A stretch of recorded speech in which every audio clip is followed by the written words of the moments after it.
Today, we are diving into a really fascinating and honestly kind of chilling scenario called the 2028 Global Intelligence Crisis. But look, this is not your typical robots are taking over story. Nope. This is a really detailed thought experiment framed like a memo that was written in the future. And it explores how AI's biggest wins could, weirdly enough, trigger a massive economic meltdown. And this, right here, is the question at the heart of it all. It's what really hooked me. What if all the hype, all the excitement about AI is totally right? What if it gets even more powerful than we can possibly imagine? And then here's the twist. What if that turns out to be terrible news for the economy? It's a super powerful, counterintuitive idea that really sets the stage for everything we're about to talk about. So let's be super clear about one thing. This is not a prediction. We're not saying this is definitely going to happen. As the slide says, it's a thought experiment. It's written as if it's a memo from June 2028. The whole point isn't to just sound the alarm. It's to explore a really plausible chain of events to help us get our heads around the super complex and often really surprising ways that AI could end up changing our world. All right, let's jump in the time machine, fast forward to this hypothetical future. It is June 2028, and things are not great. The economy is in a total tailspin. You can see here, the unemployment rate has shot up to 10.2%, and the S&P 500 has cratered, down 38% from its highs. I mean, this is way more than just a little recession. It's a full-on crisis. So the billion-dollar question is, how on earth did we get here? To really understand the crisis of 2028, we've got to rewind. The source material makes a really interesting argument here, that the very first domino to fall wasn't in some random corner of the economy. No, it was right in the heart of the tech industry itself. It all started with software. Now, this timeline here, it tells a really fascinating story. It kicks off in late 2025, when AI coding tools just take this massive leap forward. Pretty soon after that, you've got big companies starting to look at their huge, expensive software bills and asking, do we really need this anymore? The real shockwave hits in late 2026 when a tech giant, think of a company like ServiceNow, just shocks Wall Street by announcing that their growth is slowing way down. And this wasn't just about one company. It was the first real sign that the whole high-margin software-as-a-service business model was starting to crack. Now, this is the critical part. This was not your classic Blockbuster versus Netflix story where the old-school company just ignores the new tech until it's too late. No way. When these companies saw their stock prices collapsing, they did the exact opposite. The very businesses that were most threatened by AI, well, they became its biggest fans, its most aggressive adopters. They started slashing headcount and pouring every dollar they saved right back into the very AI that was eating their lunch. They literally couldn't afford not to.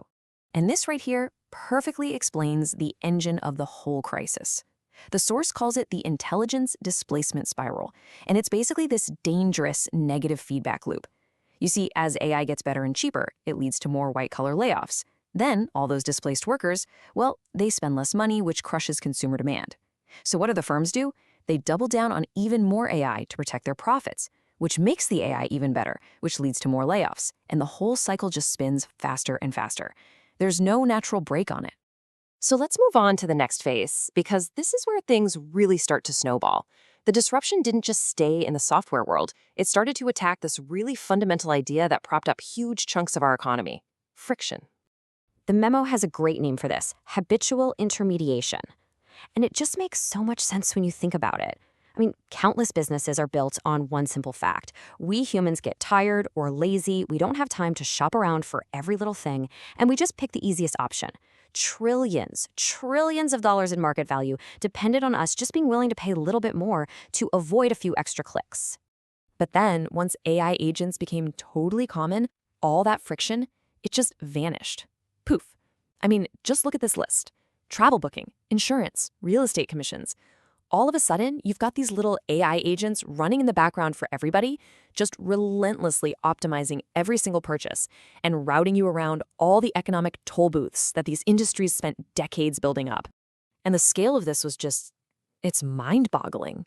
By March of 2027, the average person in the US was having their AI process 400,000 tokens a day. Just think of a token as a tiny piece of a word or data. The point is, AI wasn't a tool you had to actively use anymore. It just became this background utility, kind of like spell check on super steroids, just constantly working for you. The DoorDash example from the memo just makes this crystal clear, right? Your loyalty to the DoorDash app is because it's right there on your home screen, it's a habit, it's convenient. But an AI agent, it doesn't have a home screen. It has zero loyalty. It checks DoorDash, Uber Eats, the restaurant's website, and 20 other options in a split second to find the absolute rock bottom price and the fastest delivery. And just like that whole business model built on habit, it just evaporates. Okay, so you have this huge disruption happening in the real economy. But how does that spiral into a massive systemic financial crisis? Well, this is where the story gets even darker, because a financial feedback loop starts up that just amplifies all the damage. This chart right here is absolutely key to understanding why this was so bad. See, unlike a lot of past recessions, this AI disruption was hitting high-earning professionals the hardest. And as you can see, that group has a massive, outsized impact on the economy. The top 20% of earners are responsible for almost 2/3 of all consumer spending. So when that group slammed their wallets shut, the economic shock was just enormous. This quote, which is attributed to a future Fed chair, just perfectly captures the problem.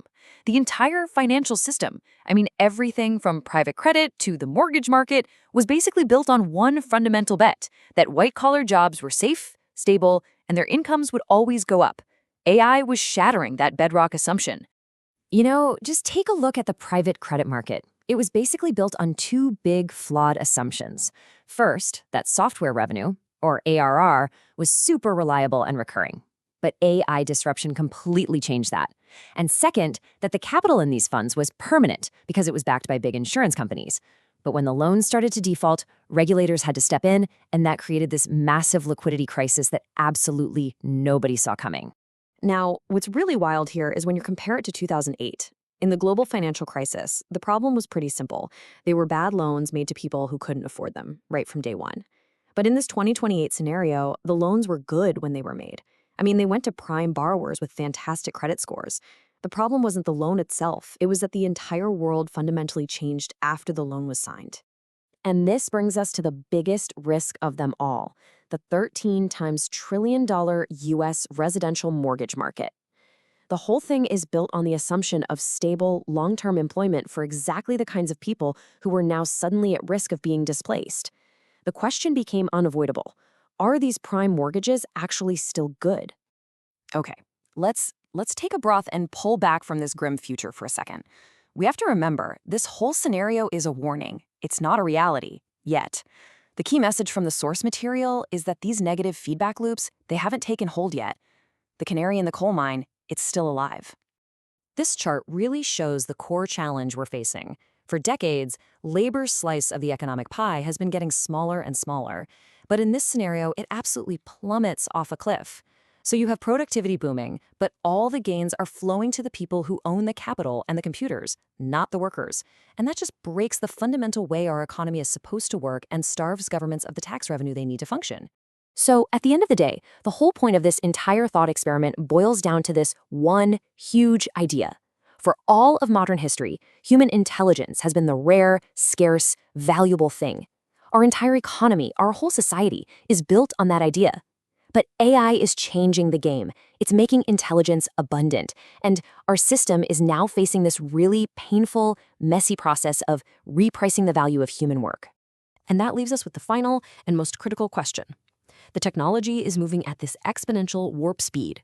But our institutions, our governments, our economic models, our social safety nets, they all move at a snail's pace. So can we actually design and build a whole new framework for this new world before these negative feedback loops really take hold? The source material doesn't give us an answer, but it argues that just asking the question right now might be the only thing that really matters.